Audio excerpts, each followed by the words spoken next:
Hello, welcome to Hard Compound, an American take on Formula One. Just finished watching Miami, the inaugural Miami Grand Prix. Fun weekend. Son, can I get your three-word take? My three-word take for the Miami Grand Prix is Miami Monster Max. I like the alliteration of it, but I think it embodies what we saw from Verstappen this weekend. He, maybe lacked a final run in qualifying that could have put him on pole, but in Sunday's race, man, he just blasted through everybody. Was pretty much untouchable. The only person that could even come close to matching his pace was Leclerc. And even he, burned through his tires so fast trying to keep pace with him. So Max was definitely a monster this weekend. And Nice. Yeah, Max was on fire. Carlos, I hate to say it, did not put up a fight. Max took him out first turn, not even the first lap. It was first turn and first lap, essentially. Charles put up a fight. It was a good one. Ferrari's putting up a great fight this year, but you're right. He's a man on the mission, and if that car holds up, which is still to be determined, I don't think anyone will deny him a repeat championship. For me, I guess my three-word take would be new school glamour. The race was fun, but it was the overall weekend. All the glitz, all the celebrities, all the new money. And so that's how I would describe Miami. But I've got to say, a lot of our English listeners, they couldn't help themselves. It was snide remark after snide remark. But I think there was a little tinge of jealousy there. I think they're seeing, already 3 races set to go in the U.S. starting next year. Miami looked real good. I'm not saying it challenged Monaco for premium slot, but with all the media attention, all the celebrities, all the money, Miami definitely delivered. And on the race, Max delivered. yeah, for sure. I think, Miami is kind of that new school glamour in the U.S. It has a party vibe.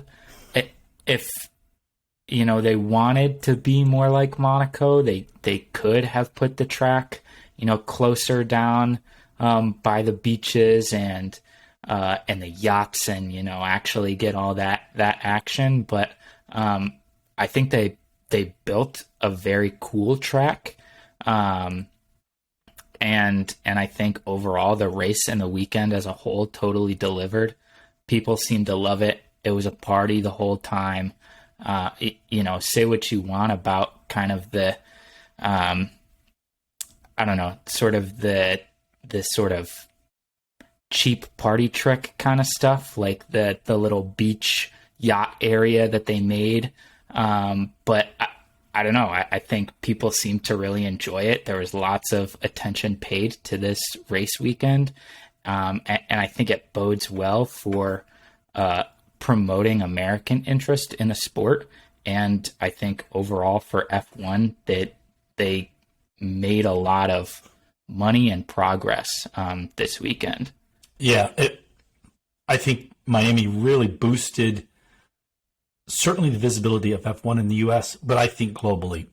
It's just sort of a continuation of a theme. Since Liberty Media has taken ownership, they've really just expanded the visibility, the engagement, the number of fans showing up at the track, number of fans showing up over a race weekend, and certainly the viewers. Max aside, the race mostly played out about how we suspected. Red Bull competing, Ferrari competing.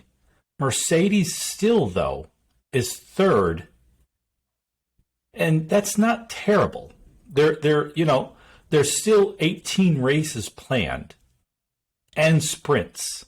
But Mercedes, after being dominant, I mean, just absolutely dominant for 8 years, if it hadn't been for Max Verstappen, it's shocking to me how they're still sort of somewhat floundering. Lewis especially, but I'm really surprised that they haven't taken control yet.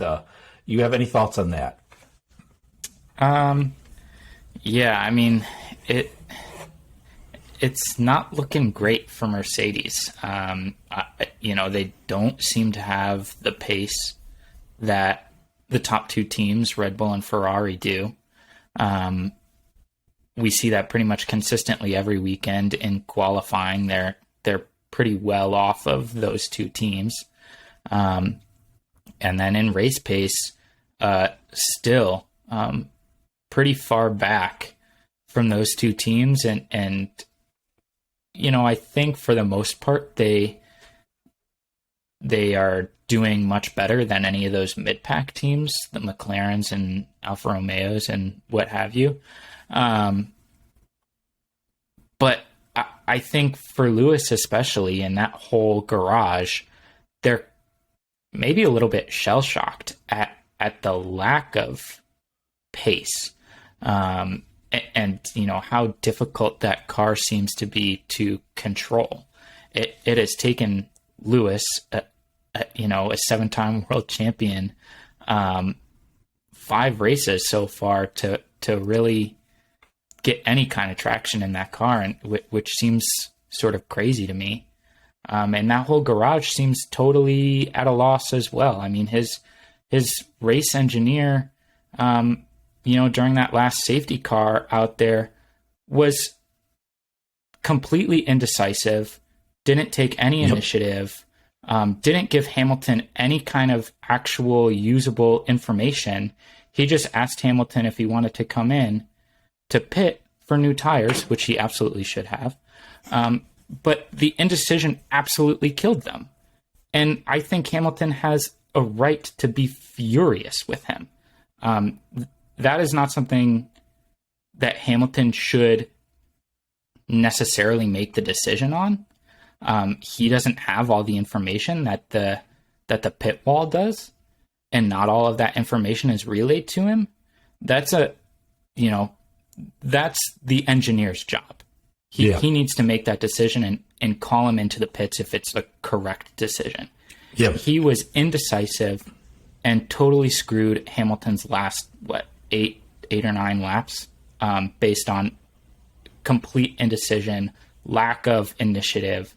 I was frankly shocked. It was embarrassing, and I couldn't believe that it was Mercedes that was doing that. It seemed, like a year one Haas kind of thing.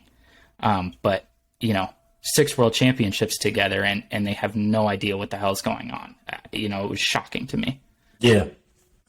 On that theme, the race mostly played out as we expected. What are some of your thoughts regarding some of the bigger disappointments? Like Sainz was, I thought, a huge disappointment. Ricardo, again, just not seeming to show up. Who were sort of like your bigger disappointments in Miami? Yeah, I think those are 2 good ones. That's interesting. I think, Ricardo and Sainz for sure. Haas, maybe. I think Haas made some interesting decisions, trying to let their drivers race each other. And for the most part, I think they did okay. Late in the race, Mick, I think, made a bit of a blunder. He was in the points and, kind of took out Vettel with him, taking both of them out of the points. That's a young driver trying to get his first points in F1 and really screwed himself up there. So that was pretty disappointing. I think it's safe to say that Latifi, again, was pretty disappointing in this race. He really shows no real pace. He doesn't really fight with anybody, is pretty consistently far down.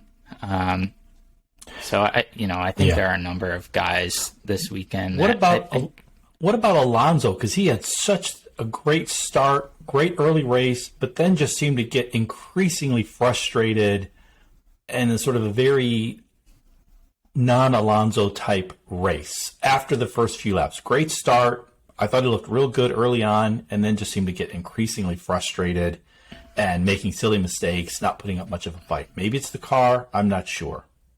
Yeah, I'm not entirely sure what Alonso's doing so far this season. He hasn't looked particularly good. His teammate Ocon, kind of under the radar, is like 20 some points up on Alonso, 5 races into the season. So, he seems to have things mostly figured out. And, it seems kind of surprising that Alonso has less points than Alex Albon so far this season. That is amazing. That is amazing. And I think Alonso, sort of to a lesser extent, but like Hamilton, has had some bad breaks, wrong strategy, bad timing when they need to pit. But it is sort of surprising how poor the three former champions, Hamilton, Alonso, and Vettel, are looking so far this season. Yeah, I think, Vettel got off to kind of a slow start with being out for the first couple of races, and then, not really getting a whole lot of seat time in that car. This weekend, I thought he looked pretty good overall. But yeah, Alonso hasn't figured it out this season, unfortunately.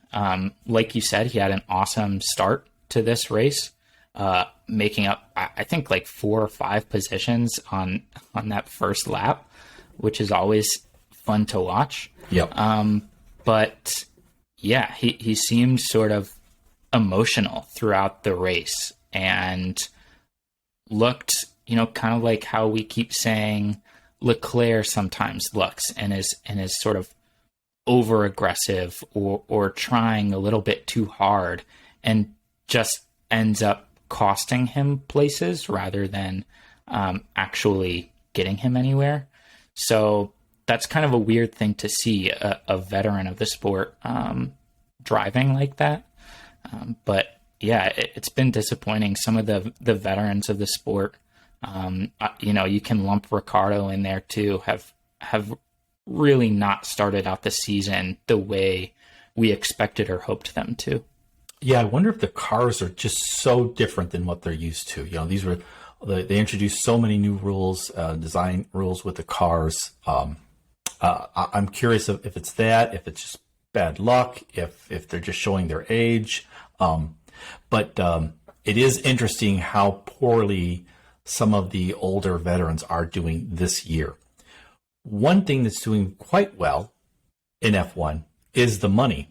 All the big money is just pouring into F1, and that's especially true in the U.S. and with Silicon Valley. It seems like every major U.S.-based tech company is now sponsoring a Formula One team, or is about to. And McLaren especially seems to be reeling in new sponsor deals every week. However, as we record this, there seems to be a precipitous decline in crypto stocks, Bitcoin and all the other coins. And the Miami race was actually called the Crypto.com Miami Grand Prix. Crypto.com is a huge sponsor. There's a bunch of other cryptocurrency sponsors in F1, and it'll be interesting to see how that plays out.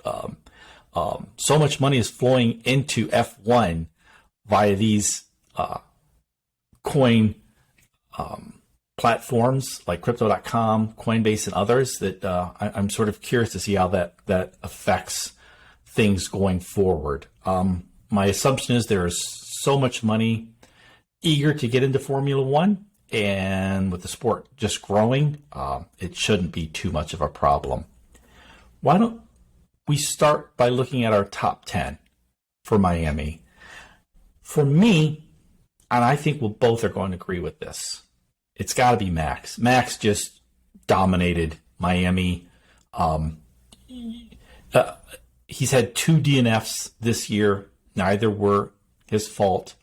Otherwise, he wins. And I think the DNFs, he probably would have come in second or third at worst. So he's just been unreal when you give him a competitive car that is reliable. So I have Max first, and then you already brought him up, Alex Albon. Max's former teammate at Red Bull. He is embarrassing Nicholas Latifi at Williams, and he is, I think, consistently been one of the best drivers this season. So my number 1 is Max, and my number 2 is Albon, and my number 3 is Charles Leclerc. Nice. Yep, that's, I think, a totally fair top 3. We are both in agreement. Max, number 1. Just an absolute dominant performance on Sunday. I mean, it appears as if like his championship is not in doubt. I fully expect him currently to win the Drivers' Championship pretty handedly, unless Ferrari can figure something out with that top speed. Otherwise, Red Bull is just gonna smash them. I'm not convinced Red Bull has figured out their reliability issues. As I said before, they've each had 2 DNFs in 5 races. But if they have, I then would agree with you, because even if Ferrari shows up in Barcelona with a faster car, there's still not a clear number 1 yet at Ferrari. We think it will be Charles, but Carlos will want to fight to the end. Whereas in Red Bull, Sergio Perez has made it, I think, plain that he is more than happy to be that number 2 driver. So I'm with you that if Red Bull has got the reliability figured out, I think Max is pretty much unstoppable. Yeah, I think it almost doesn't even matter if they have the reliability figured out. They're that much faster than Ferrari. I mean, you know, Leclerc can do all he can. He's easily been the second best driver this season, if not maybe the best driver this season. But, I mean, that Ferrari is nowhere close to the Red Bull in terms of raw speed. And I think that easily favors Max and favors Red Bull. And, you know, if they have 6 or 7 DNFs this season, I think, you know, winning every race and all the sprints will still put them ahead by the end of the season. Wow, bold. But, yeah, so Max is my number 1 for this week. I have Leclerc number 2. I thought, you know, he put up a really good fight. He showed pace. There was a time during the race where he and Max basically were swapping fastest laps. Admittedly, Leclerc was like 6 or 7 seconds behind. But once he got through that graining stage on his tires, you know, he was matching Verstappen, which frankly is very impressive. And then finishing second on the podium is nothing to scoff at. And then my number 3 is Esteban Ocon, who I think has been very under the radar this season, way outperforming his teammate, 2-time world champion Fernando Alonso. And, you know, is a consistent point scorer. I think he went from 18th to 8th or something like that in this race. And frankly, outshone his teammate once again. So I have him in my top 3. Wow, that's a pretty aggressive pick, I think. For me, Number 4, I have George Russell. He again outpaced Lewis Hamilton. He's been in the top 5 every race this season, despite the Mercedes problems. I think people don't realize the environment he came into. That's a dominant Mercedes team that Lewis essentially controlled. George has come in and outraced Lewis every race. Outraced or equaled him every single race.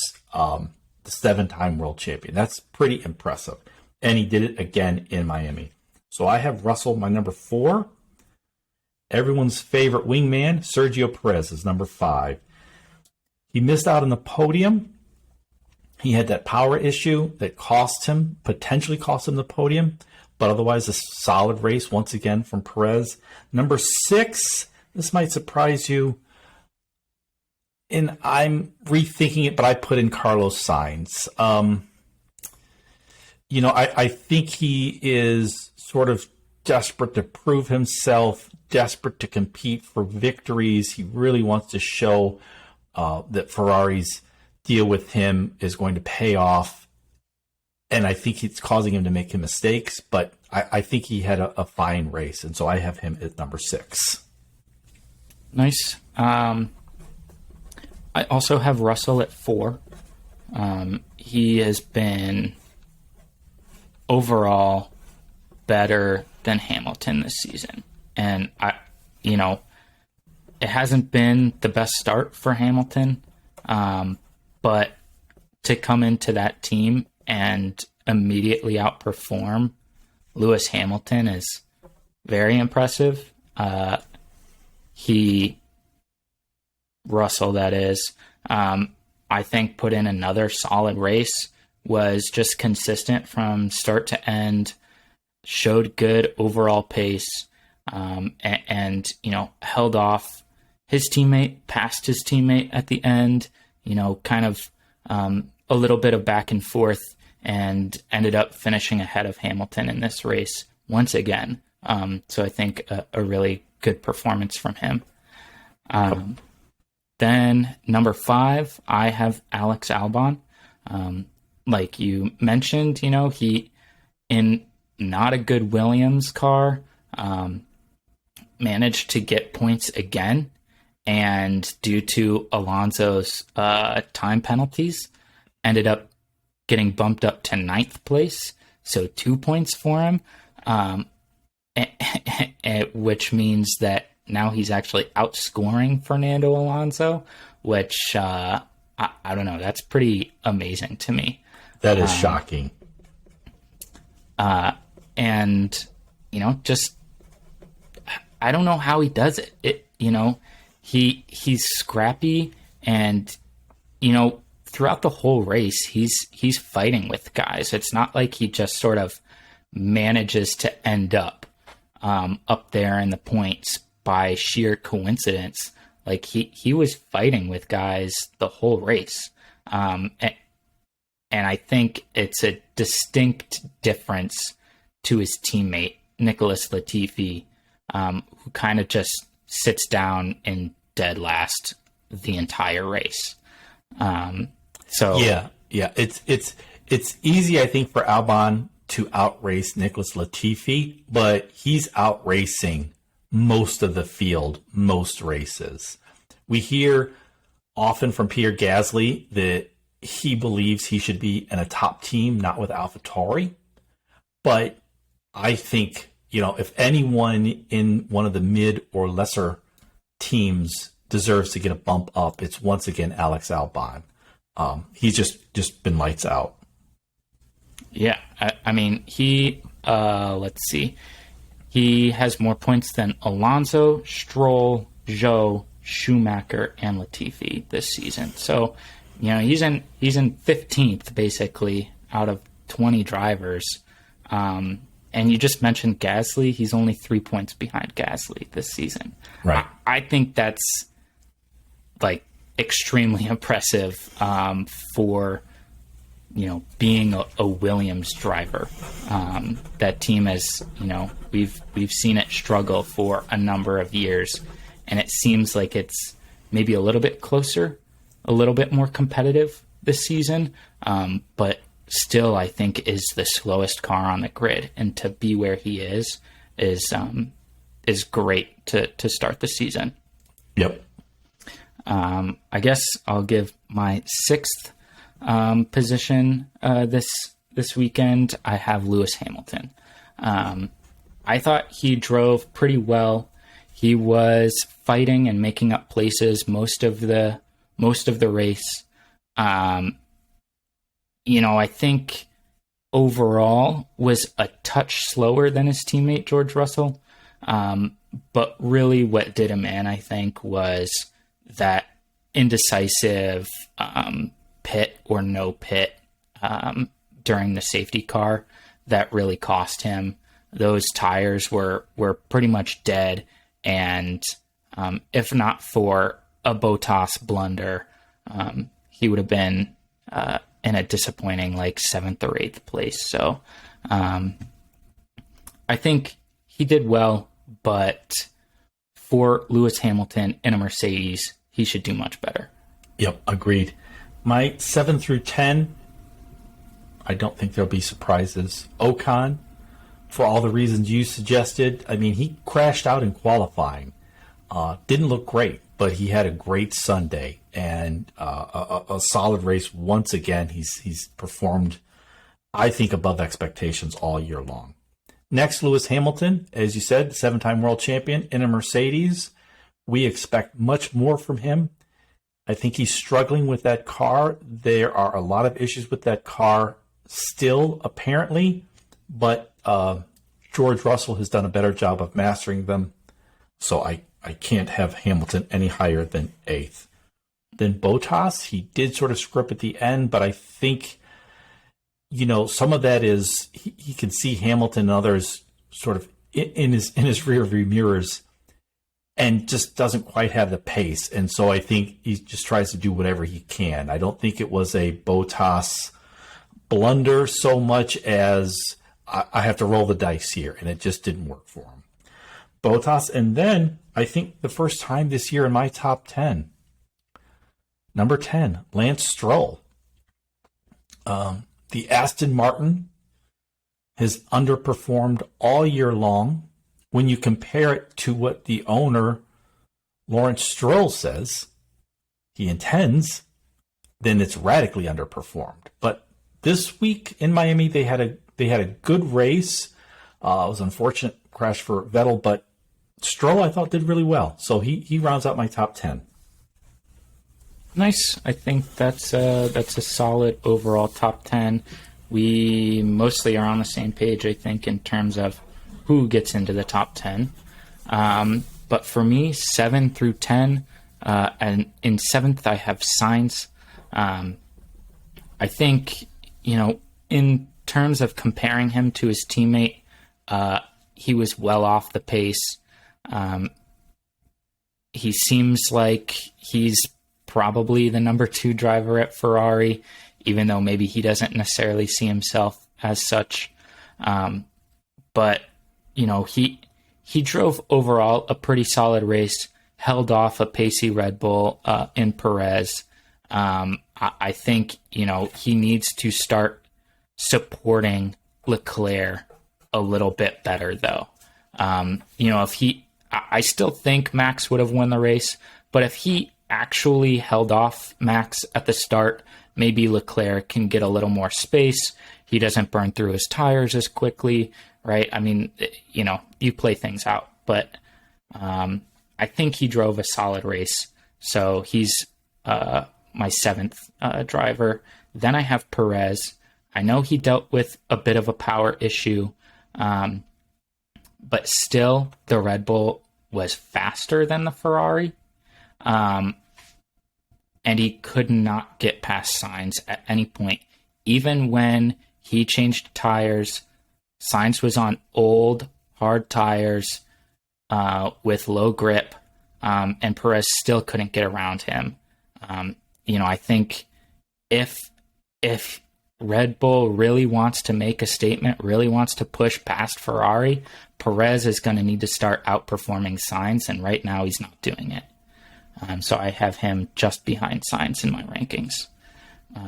Then in ninth, like you, I have Bottas. Overall, really good race. I know we really wanted to hold off those Mercedes. Maybe didn't quite have the pace to do it, but he ended up making a mistake and letting them past anyways, rather than forcing them to go by him. So for that reason, I dropped him down to 9. And then we are in agreement. There is indeed an Aston in number 10. However, you have Stroll, I have Vettel. I know Vettel had a DNF, mostly because Mick crashed into him. Other than that, I think he outraced Stroll easily the whole race. He showed better pace. He was well into the points. The only reason Stroll got into the points was because of that Schumacher-Vettel incident. So I have Vettel in my 10 spot, even though Stroll ended up, doing fairly well for himself. Nice, awesome. So Max took the victory, the maiden Miami Grand Prix. Charles, Carlos, also on the podium. We like to award our virtual podium every race. For me, the virtual podium, not that he needs it, is multi-billionaire Stephen Ross, the owner of the Miami Dolphins, and he was instrumental in getting Formula One into Miami. And it was a great weekend, good race, high visibility. Everyone had fun. From what I've read, this could bring more money into the South Florida than a Super Bowl. I think that might be a little suspicious, but it benefited everyone. It helped the local economy, helped build F1 in America. So it was all good. And Stephen Ross was instrumental in that. So he gets the virtual podium for me. Nice. I have a couple, I guess. One was kind of fun to see all the different helmet designs from the drivers. They were kind of fun, especially the 2 McLaren drivers. I think I really enjoyed. We saw Lando with that actual realistic looking basketball helmet, which I thought was pretty fun. I did not like it, but I know most folks did. I don't know if I liked it. I think it was kind of cool, I guess. But it was impressive, I thought. Then I think Ricardo had, like an Ace Ventura inspired helmet, which was cool. So there are a number of different designs that I thought were pretty fun to see. You just know that Ricardo must love Ace Ventura and all those like stupid movies. I don't mean stupid in a bad way, but just, dumb, ridiculous, like Dumb and Dumber. Every Jim Carrey movie. Right. Yeah. You just know that Ricardo is just, he's a savant with Jim Carrey movies, I bet you. For sure. Then my other one actually goes to the first 2 W Series races were this weekend. I think it actually, the format of the race is kind of interesting. So they did the Miami circuit, but it's like a 30-minute race, I think. So pretty much whoever's in front at the end of 30 minutes, like that's who wins. And so there were 2 kind of back-to-back, like when Indy does Belle Isle. But I think it was, I think it was a good way maybe to introduce people to open wheel racing and kind of get them interested in that sort of sport. There was, lots of fighting and close racing. And Jamie Chadwick won both races. She's, won the only 2 W Series championships to date. And if her name sounds familiar, that's because she was a or maybe still is, a development driver for Williams. And frankly, I'd rather see her in that second Williams than Nicholas Latifi. But yeah, I think W Series got off to a good start. So they are on my virtual podium. Yeah, we need to get that going. Make Jamie Chadwick the second Williams driver. Latifi, he had a nice run, and I think for everyone's benefit, it would be good for that run to end. Those are great, though. I love them. Now, let's switch to the soft compound. There's a jewelry controversy. Apparently, Lewis wears a lot of jewelry. Apparently, Gasly wears a lot of jewelry. And a few other drivers wear some jewelry. As a man, I'm not accustomed to this, but this is apparently what happens when you are a Formula One driver. You wear lots and lots of jewelry, some of which cannot or should not be removed. But the FIA is claiming that for safety reasons, the jewelry must come off during races. Do you have any thoughts on this, Patrick? The only thoughts I have are, why the fuck are you wearing jewelry? So that's my take. I think you can infer the rest from that. So. Nice. Now, sticking with the soft compound, I'm hearing a lot of the old school F1 fans not happy that there will be 3 races in the United States starting next year. Miami, Party City. Las Vegas, Party City. Austin, it's very hot. People think 3 races in the U.S. is too many. That is because they don't know geography.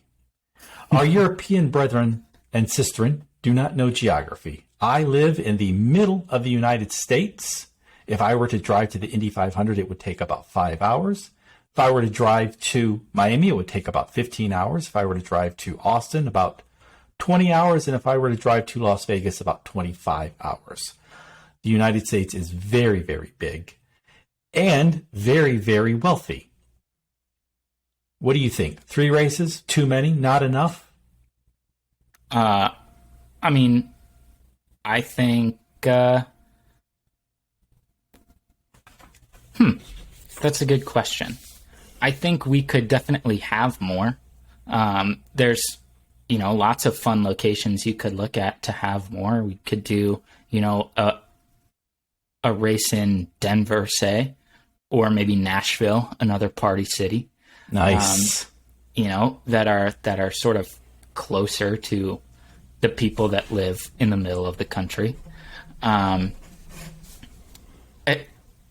I mean, there's so many races already, 23 on the calendar, right? So it seems maybe challenging to justify 3 or more in one country.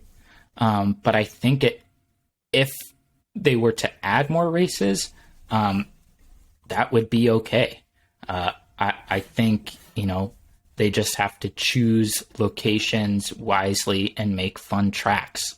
And, there are a number of places in the U.S.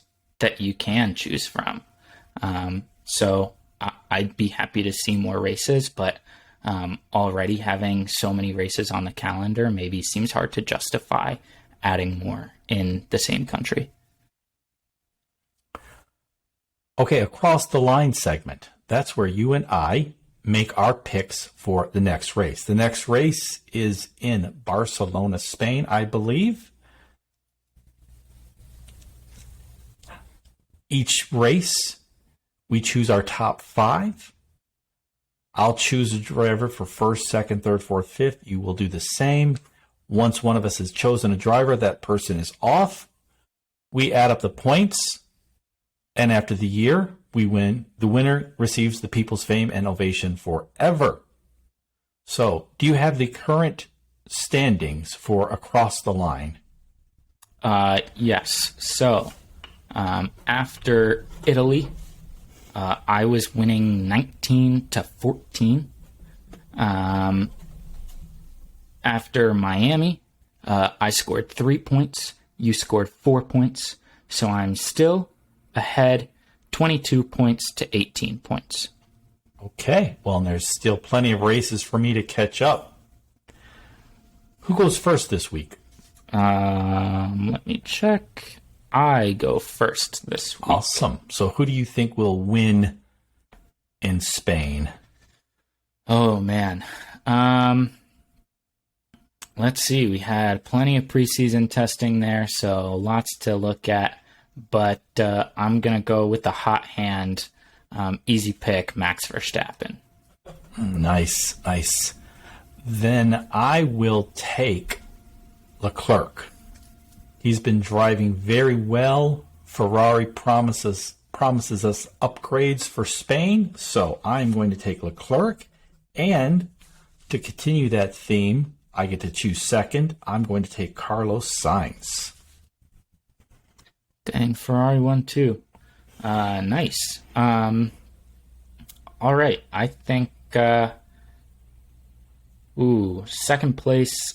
I'm going to go with George Russell in second place. He's been racing really well. I know the Mercedes hasn't been able to keep up with the Red Bulls and Ferraris, but he's looked good so far this season. So awesome. And what about third?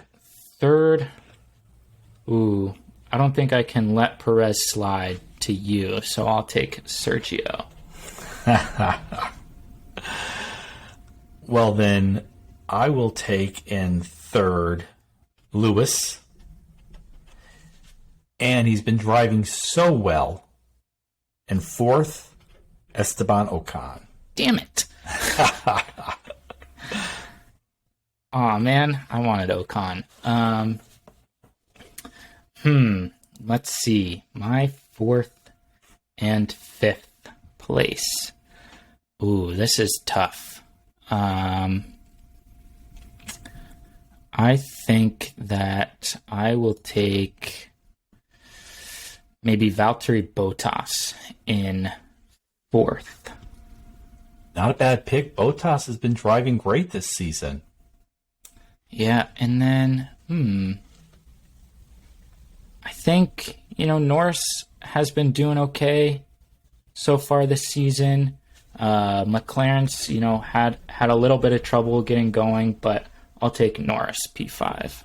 Excellent, excellent. And McLaren, they're having their struggles this year, but if I remember correctly, they did quite well in Spain last year, so I will take Norris's teammate, Daniel Ricciardo. So that's great. You have Max, George, Sergio, Valtteri, and Lando in your top five for Spain. I have Charles Leclerc, Carlos Sainz, Lewis Hamilton, Esteban Ocon, and Daniel Ricciardo.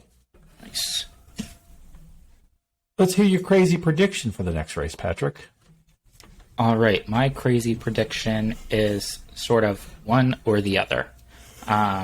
So the Spaniards in Spain either both finish on the podium or neither finishes the race. Wow. That is quite the hit or miss.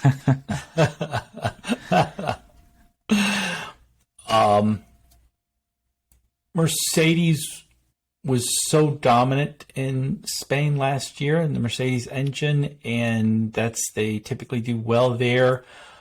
I did not choose this for my across the line, but for a crazy prediction, I am going to choose 1-2 Mercedes, George Lewis. That is my crazy prediction for the Spanish Grand Prix. Wow. That would be a big time comeback right there for Mercedes. All right. I want to thank you for listening to everybody's most beloved father and son F1 podcast. Remind you to send your questions and comments to hardcompoundpod@gmail.com. We may read them on the show. We will certainly read all of them. And we are lights out. See ya. Thanks for listening.